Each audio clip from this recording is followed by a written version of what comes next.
Ibn Battuta যদি বর্তমান সময়ে বাংলাদেশে আসতেন তাহলে তার কী অবস্থা হতো।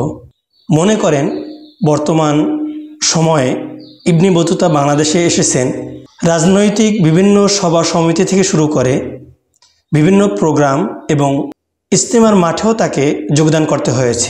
তাকে খুলতে হয়েছে ফেসবুক অ্যাকাউন্ট এবং তার ভক্তদের সাথে বিভিন্ন সেলফি তোলা হয়েছে। রসবোধের মাধ্যমে তিনি বর্তমান সময়ের বাস্তবতা তুলে ধরেছেন। ইবনে বতুতার বাংলা সফর 2.0 বইতে তিনি এই বইটাতে দেখিয়েছেন আসলে আমাদের বাস্তবতা কি। আমরা বাস্তব সমাজে বাস করলেও আমাদের মাঝে আসল বৈশিষ্ট্যটা সেটা ফুটিয়ে তুলেছেন রসবুদ্ধি, এবং তিনি দেখিয়েছেন বিভিন্ন নামের মাধ্যমে আমাদের রাজনৈতিক আসল চরিত্র, আলেমদের চরিত্র এবং ডাক্তারের চরিত্র সহ নানা চরিত্র বিভিন্ন ইঙ্গিতে বিভিন্ন গল্পে তিনি ফুটিয়ে তুলেছেন।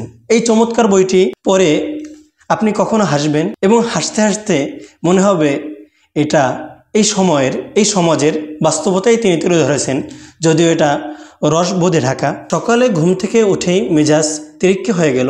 শাফিন জানালো কয়েকজন তাবলিগি মুরব্বী এসেছে আমাকে ইজতেমায় নিয়ে যেতে। আগেই জেনেছি টঙ্গীতে প্রকারান্তরে আলেম বিদ্বেষী বিশেষ এক দলের ইজতেমা শুরু হয়েছে। তাবলিগ জামাতের 2 গ্রুপ নিয়ে আমার আগ্রহ কম, সর্বশেষ সময় লাগিয়েছে তাবলিগের ভাঙনের আগে, তবে এদের প্রতি মন থেকে কোনো আগ্রহ পাই না।